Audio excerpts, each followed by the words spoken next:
Olá, estamos aqui com as palestrantes e o mediador de mais um painel. Esse é o último painel, o último, porém não menos importante, né? Porque é o que vai falar de vozes que curam, né? Eu até peguei aqui a colinha, porque o nome do painel, para mim, foi o que mais chamou a atenção de todos eles de hoje. Ciclos que ferem, vozes que curam, dor sistêmica nas relações raciais e familiares. Hoje a gente que falou tanto do primeiro encontro nacional da advocacia sistêmica e a gente falou muito da questão do trabalho nos fóruns, entre os advogados, clientes, mas assim, essa questão de trazer o sistêmico para a nossa família, para o nosso pessoal, para o nosso lar é muito importante, né? E eu já vou pedir para eles se apresentarem, né? Mediador, por favor, faça as honras, se apresente aí para o pessoal. Olá, boa tarde a todos. Meu nome é Rodolfo Marques Pombonato, sou advogado constelador familiar. Estou como presidente da Comissão de Direito Sistêmico Balneário Camboriú e também secretário-geral da Comissão Estadual de Direito Sistêmico. Oh, que chique! Viu só? E estou bem contente de estar aqui hoje. E outro detalhe, eu também estou como conselheiro dessa gestão de Balneário Camboriú desse ano, desse biênio, né? E talvez, dependendo do que decorrer da nossa conversa, talvez eu traga um caso bem interessante dessa situação de ser conselheiro e cuidar, digamos assim, da situação de outros advogados. Trazer o sistêmico para tudo, né? Exato. Denise, por favor, se apresente. Então, boa tarde. Primeiramente, eu gostaria de agradecer a esse convite, né? Eu faço na doutora Michele e também agradeço aqui a Mel e o doutor Rodolfo por estarem aqui com a gente. É uma honra muito grande estar aqui. E eu digo que eu sou uma aprendiz, né? Sou incipiente ainda na matéria, estou começando. Mas o tema, ele chama muito, a gente tem muita vontade de aprender. E eu vou falar sobre as violências, né, que se repetem. Por que a violência se repete? E nós temos muitos casos de famílias em que os filhos reproduzem o comportamento dos pais, né? Também temos casos de vítimas que também a mãe já era uma vítima de violência doméstica e já sofria agressões, e a filha também hoje é uma vítima que vem nos procurar no programa OAB por Elas. Eu, Denise Marcon, sou coordenadora geral do programa OAB por Elas, estou presidente da Comissão do Combate à Violência Doméstica da OAB de Santa Catarina e sou advogada e advogo também no direito empresarial. Viu? Um currículo aí. Muito bom, né? Impressionante. De alto gabarito. Márcia. Boa tarde a todos e a todas. Eu sou Marcela Mego, advogada. Gostaria de quebrar aqui um pouco o protocolo, perdão, e agradecer à doutora Michele, presidente da Comissão de Direito Sistêmico, e os membros da comissão, né, a vocês, por oportunizar a Comissão da Igualdade Racial de estar neste momento e falar um pouco da igualdade racial neste painel, né? Eu sou advogada, estou como presidente da Comissão de Igualdade Racial da OAB de Santa Catarina, sou presidente da Comissão da Pessoa com Deficiência do Instituto dos Advogados de Santa Catarina, sou conselheira estadual da OAB de Santa Catarina, né? E sou uma pessoa negra, né? E uma tem pessoa, lugar de fala. Tem lugar de fala e uma pessoa com deficiência não aparente. Uhum. Eu falei já no início, né, que é importante trazer esse tema e eu fiquei muito feliz quando eu vi ali no painel e que vai chamar a atenção das pessoas, né, para essas questões familiares, questões de violência, entender, não é só olhar o que aconteceu agora, mas entender o entorno, entender o passado, trazer a responsabilidade, mas também entender o porquê daquilo acontecer, que é tão importante, né, a gente entender. E eu queria começar, para a nossa conversa, quando que o direito sistêmico entrou na vida de vocês? Em que momento vocês perceberam, dá para olhar diferente? Deixa eu fazer um parênteses. Eu não sei se a luz está no rosto da doutora. Um pouco. Tá incomodando? Quer que a gente... Não, consigo. Uhum. Tá. Talvez reflita um pouco aqui o óculos, né? Não, refletindo não, mas é pelo incômodo. Não consigo. Então tá. Eu quero fazer uma observação, eu acho que eu fui o mais educado, mais mal educado até agora, porque todas agradeceram pelo espaço e oportunidade e eu não fiz isso. Eu queria me reiterar. Eu quero agradecer a doutora Michele, o pessoal da comissão e vocês também do podcast, de oferecerem esse espaço pra gente, esse lugar de fala, pra gente realmente poder debater esse assunto. Divulgar um pouquinho É. do que está acontecendo, porque assim, ó, o pessoal que vai assistir isso aqui vai pegar só um pouquinho da energia, né, que vai estar lá fora, porque vocês vão falar muita coisa importante. E por isso que eu queria trazer para eles da onde que começou esse olhar sistêmico, esse olhar com mais cuidado, de levantar a bandeira realmente e dizer, vamos falar sobre isso, né? Comigo, eu tive o exemplo dentro de casa, porque meus pais passaram por um processo de separação e a minha mãe ficou muito mal. E aí eu vi dentro de casa realmente o exemplo. Eu vi que ela estava diferente, alguma coisa ela fez, e eu perguntei, mãe, o que a senhora está fazendo? Fazendo constelação. E me chamou a atenção e fui atrás, comecei a entender, depois de muito tempo, porque eu não fazia o menor sentido aquilo. E eu achei tão interessante que eu comecei a estudar, fiz pós-graduação, eu fiz graduação na Hellinger, que outras colegas aqui do curso também, aqui do evento, quer dizer, também fizeram esse curso, e realmente me abriu as portas. É uma nova visão para o direito, e eu precisei primeiro olhar para dentro para poder olhar para fora e aí também transformar a minha profissão. A gente precisa primeiro se conhecer, saber pelo que a gente passa, para daí saber pelo que a gente vai lutar, né? Verdade. Como é que começou a história da senhora com toda essa bagagem, né, de família, da violência doméstica, lutar por isso e trazer esse assunto? Então, eu acho que o que me despertou fortemente o interesse de conhecer o direito sistêmico foi a questão de atender as vítimas, né, no programa OAB por Elas e também de trabalhar na comissão do combate. Porque a gente percebe essa, como eu já falei, essa reiteração de violências nas famílias que sofreram violências.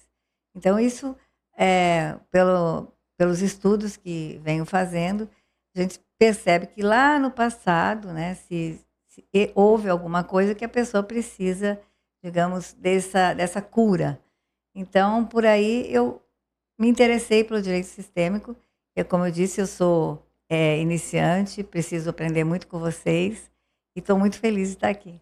Ah, coisa boa. E daí, assim, quando a gente coloca isso em questões familiares, onde tem tanta dor, principalmente na violência doméstica, né? A violência familiar, e que a gente vê esses padrões sendo repetidos, quando a gente coloca esse olhar, a gente tem mais acolhimento, né? Pelo que acontece, acolhimento pela vítima, acolhimento, inclusive, pelo agressor. Não significa que ele não vai ser punido, não significa que não vai ser tomadas as devidas medidas, mas a gente consegue compreender por que chegou naquele ponto, né? E nas questões raciais aí, e de deficiência também, apesar de que hoje vai ser mais focado aí nas questões raciais, né? Como é que chegou no direito sistêmico e conciliou tudo isso? Assim como a doutora Denise falou, né, a doutora Denise, minha colega aqui, eu também sou um bebê, sou uma aprendiz aqui no direito sistêmico, né? O convite da doutora Michele, ele, na verdade, despertou a atenção para esse lado, né? E uma dúvida até, eu sendo uma pessoa negra, uma pessoa com deficiência não aparente, né? Me despertou uma dúvida aonde que o direito sistêmico poderia entrar na igualdade racial. E aí, partindo do pressuposto do passado, dos acontecimentos, das raízes, né? Me veio o entendimento que o direito sistêmico ele se enquadra muito bem, assim como a constelação familiar, essas questões todas, até mesmo pela parte histórica do racismo, a raiz do racismo. E a questão também da advocacia, do dia a dia da advogando, lidando, sendo uma advogada de balcão, como dizem, né? Uhum. Os antigos advogados de balcão, que vai lá passar a barriga no balcão do fórum. Uhum. Mas a gente não precisa passar a barriga no balcão do fórum para se sentir as desigualdades judiciais. Desigualdade de gênero, desigualdade de raça, né? Tanto é que foi criado, recém-criado aí pelo CNJ, o protocolo para julgamento com perspectiva de gênero e de raça. Então, isso que me despertou, isso que eu consegui entender um pouco aí, o direito sistêmico que abarca essa nossa questão. E as demandas cada vez crescem mais, né? E a gente fica assustado com os números numa sociedade onde, teoricamente, era para estar esses números diminuindo, os números da violência cada vez mais diminuindo, porque parece que quanto mais conhecimento, informação é disseminado, talvez também por isso, né, acaba aparecendo mais a violência, é denunciado mais. Antigamente talvez ficava escondido. Não sei se é essa percepção que vocês têm, se é realmente isso que acontece. Hoje as pessoas podem denunciar, as pessoas podem erguer a voz e dizer: eu estou passando por tal situação, eu preciso de ajuda. O que antigamente ficava muito isolado, né? Exatamente. A doutora Patrícia Zimmermann, ela sempre traz dados, né? E essa é uma pergunta que todas as pessoas fazem nas suas palestras, né? Por que está aumentando a violência ou é uma subnotificação? Então, eu confesso que eu não tenho essa resposta. Alguns dizem que realmente está aumentando. Uhum. E aqui em Santa Catarina, nós temos toda a notificação feita, né, exatamente em números que acontecem. Em outros estados, muitas vezes, a vítima foi uma vítima de violência doméstica, mas é tratado como homicídio, é tratado como outro tipo de crime. Então, aqui, a nossa Polícia Civil atuante, ela notifica todos os crimes. Nós temos o Observatório de Violência contra a Mulher, também temos os números lá. Então, aqui nós estamos, assim, a par e passo dos dados como eles estão acontecendo, né? Isso eu queria aproveitar para falar também que a Márcia falou de um assunto que é muito interessante a gente falar aqui nessa nossa conversa, sobre o protocolo de julgamento com perspectiva de gênero. Recentemente, nossas colegas de comissão, inclusive elas participam das nossas comissões reunidas, fizeram 13 livros, né? E com artigos de todas as pessoas que quisessem escrever sobre isso. E eu, a propósito, escrevi um artigo de como o protocolo está ajudando as vítimas de violência doméstica. Porque muitas vezes elas não têm como fazer a prova, porque elas são hipossuficientes. E, às vezes, elas fazem digamos assim, uma denúncia, e aí vem uma enxurrada de processos em cima delas, que a gente chama de violência processual. Uhum. E nessas questões, o CNJ, a partir de 2023, obriga, né, que o protocolo de julgamento com perspectiva de gênero seja observado. Então, eu até coloco nesse artigo que uma das pessoas que fez a denúncia e não tinha como provar, o marido disse, ela voltou para o marido, mas porque ela estava dentro do ciclo de violência. Aí ele entrou com um processo de denunciação caluniosa contra ela. E o processo estava rodando, ela ia ser condenada, né? O processo estava seguindo. E a juíza entendeu que, pelo protocolo de julgamento com perspectiva de gênero, ela estava dentro daquele ciclo, né? Ela voltou para o marido por medo, e ela não tinha feito uma denunciação caluniosa. Então, assim, é um outro olhar, né? É uma outra lente para você observar o processo. E realmente para as mulheres e também as interseccionalidades de raça, de sexo, etc., é muito necessário que exista esse olhar. E tu percebe isso também? Tu conseguiu já notar que tem esse movimento já acontecendo nos processos raciais? Bem, nos processos em que eu atuo em especial, eu não consegui ainda perceber isso. Já foi pedido a aplicação de protocolo, tudo, mas eu ainda, de fato, não consegui... Que é muito recente também, não né? consegui, né? Até mesmo dependendo da matéria, dependendo a vara que cai, né, doutora Denise? Então, tem essas questões também. Respondendo a tua pergunta ali um pouco antes, eu vejo essa procura de denúncia hoje, né?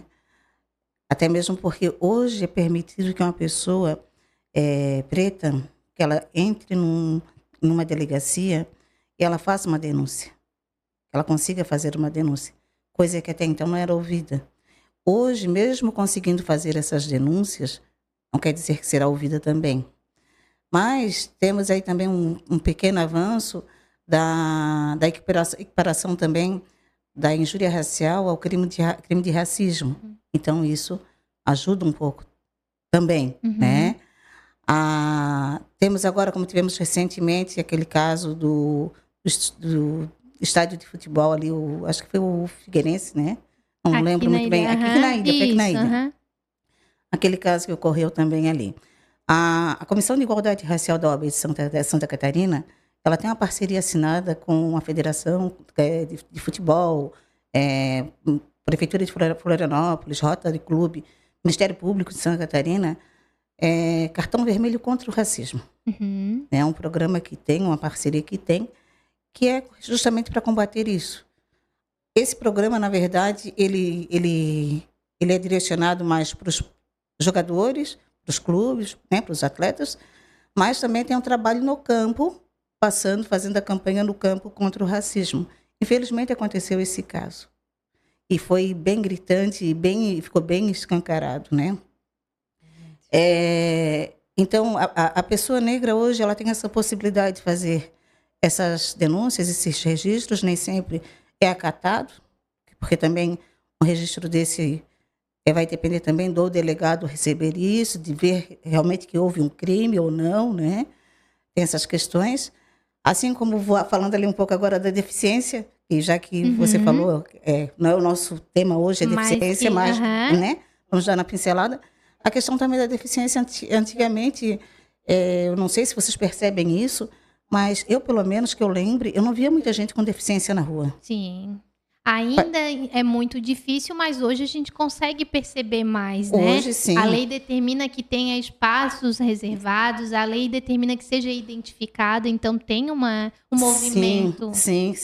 Então, hoje, a diferença que eu vejo qual é? Tem pessoas com deficiência, porque antigamente parece que essas pessoas, as famílias, me parece, que tinham vergonha, que tinha uma pessoa com deficiência em casa, essas pessoas ficavam praticamente guardadas dentro de casa. Não tinham lazer, não tinham direito a nada. Hoje você vai no shopping, você vê uma pessoa com deficiência passeando, você vê uma pessoa no supermercado, na rua, em qualquer local. Tem as vagas reservadas para pessoas com deficiência. Tem a Lei Brasileira de Inclusão, que protegem essas pessoas. A Lei Brasileira de Inclusão traz o crime contra pessoas, pessoas com deficiência, né? A legislação prevê também ali crime. Então, hoje em dia, eu vejo que facilitou nessa questão de legislação e também a mídia, a internet, que divulga, que traz notícias, que traz julgados, né? Essa rede social aí também, Instagram, né? Então, vem muita coisa, muita matéria para quem quer e deseja se atualizar, consegue se atualizar e consegue fazer uso dessas O ferramentas. acesso à informação está muito grande e as pessoas que levantam a bandeira encorajam aqueles que estão talvez escondidos em casa a sair, né? A ter voz. Como é que tu vê o direito sistêmico no meio disso tudo? O entender o lugar do outro? Como é que entra? Porque, assim, são muitas questões, né? A questão da deficiência racial, da mulher especificamente, que a OAB por Elas faz um trabalho lindíssimo em Santa Catarina e cada vez mais tem delegacias, né? E que bom seria se tivesse para todas as questões, né? Especializada, talvez uma OAB da questão racial dentro das delegacias, quem sabe, no futuro, né? Ter esse suporte. Tem algumas mudanças acontecendo, inclusive agora, né? A nossa delegacia, ela tem as mulheres, os idosos, né? São várias crianças e é muita, digamos, demanda para essas delegacias já aqui. Então, já estão fazendo um estudo para separar em algumas cidades, né? Para ficar somente de mulheres, crianças ou idosos, enfim. Conseguir focar e dar celeridade aos processos, né? Porque quando tem muita demanda, infelizmente, muita coisa acaba ficando para trás e não é possível resolver da melhor forma possível, né? Que a Márcia falou também, desculpa aí, só a questão dos preconceitos, né? Com a questão da diversidade, né? Então, nós trabalhamos com diversidades. Eu trabalho com diversidade de gênero também. Já fiz pesquisa dentro desse tema, com equidade de gênero. Escrevi um livro sobre isso, né? Da dificuldade que as mulheres tinham de acessar os cargos de alta gestão e colocando todas as barreiras e as possibilidades que digamos, permitiam elas ascender a esses cargos. Então, na verdade, a Márcia falou dessa questão da deficiência. Uma das grandes questões que auxilia tudo são as políticas públicas, né? Então, a gente vê que hoje existem mais políticas públicas voltadas para as mulheres, né? Para a questão racial, enfim, para as pessoas com deficiência. Eu acho que estamos caminhando. Então, A questão da acessibilidade e inclusão de todos e todas, né? Só aproveitando também, a OAB ela não tem um núcleo como a OAB por Elas, né? Para trabalhar a questão da igualdade racial. Mas ela criou nessa nova gestão uma diretoria de inclusão e acessibilidade. É uma diretoria agora, né? Que é a doutora Naíra, que é diretora de inclusão e acessibilidade. Ela tem parceria também com o Ministério Público no Observatório de Enfrentamento ao Racismo. Tem também parceria ali no NAVIT, né, doutora Denise? NAVIT, que é para as vítimas também. Então, abraça essa população toda, o gênero, a deficiência, a etnia. Então, abraça isso tudo também, né? a importância desse movimento, né? Uhum. E é importante trazer realmente isso para divulgar, para mais pessoas ficarem sabendo que esse movimento está acontecendo e está crescendo, né? Sim. E que vá longe, né? E aí? Sim, sabe que agora no horário do almoço, um colega, ele trouxe a seguinte situação, que ele estava trabalhando e passou por um processo de burnout, só que realmente hoje ele olha que ele não se dava conta que ele estava naquela situação, perdeu o emprego e aí várias situações em casa fez ele despertar consciência. E me parece que hoje veio uma analogia que é o seguinte, às vezes a gente sabe que dentro do motor do nosso carro tem um parafuso solto e aquele barulho fica. Mas você sabe que vai dar muito trabalho desmontar o carro. E você deixa, até um ponto que fica insuportável. Então, fazendo um ponto com uma palestra que a gente teve no OAB sobre violência doméstica, a delegada disse que muitas mulheres não sabem que estão passando por violência doméstica. Então, não sabem que estão passando por violência doméstica, não sabem que estão com burnout, não sabem que estão com depressão. Então, ouvindo de uma delegada especialista, ela disse, o primeiro passo é a conscientização de saber o que está acontecendo. Porque chega um ponto, na palavra dela, que aquilo se torna normal. E ela se acostuma com aquilo. E o nosso cérebro, ele tem uma coisa bem complicada, que é o seguinte, a gente tende a voltar àquilo que a gente conhece. Sabe o famoso melhor seguro do que algo diferente? Sim. Tem uma frase assim... A zona de conforto, Sim. né? Assim... Eu prefiro algo que eu conheço, ainda que seja ruim, do que o incerto duvidoso. Isso. Então, muitas vezes eu percebo esse tipo de padrão. Então, tá casando muito bem com o que as doutoras estão falando e elas têm bastante experiência na área. Eu vou liberar vocês, porque o evento está acontecendo e logo é a palestra de vocês, né? Mas eu já estou aqui ansiosa, porque realmente é isso, né? A gente entender, ter conhecimento e transmitir. Então, eu vou deixar as palestrantes de alto gabarito tomar o lugar delas no palco, e você, como mediador, tem uma tarefa difícil ali. Eu tenho que mediar e tirar foto também, que eu tô acumulando função. Vocês querem deixar as redes sociais de vocês para o pessoal seguir e acompanhar? Qual que é? Sim, meu Instagram é rodolfobomonato.adv e o WhatsApp é melhor pedir direto pelo Instagram, né? Aí eu não vou passar essa informação, mas esse é o meu Instagram. O meu é Denise Almeida Marcon. E o seu? O meu é Márcia Lamego. Ah, perfeito. E também assim, eu já vou pedir, sigam o Instagram @sistemico.oabsc, que lá é onde está sendo... Tem a cobertura completa. Tem a cobertura completa de fotos, stories e evento. vídeos. E daí vai ter também, vocês vão conseguir encontrar todos os palestrantes e redes sociais. Era isso, muito obrigada e até o próximo painel.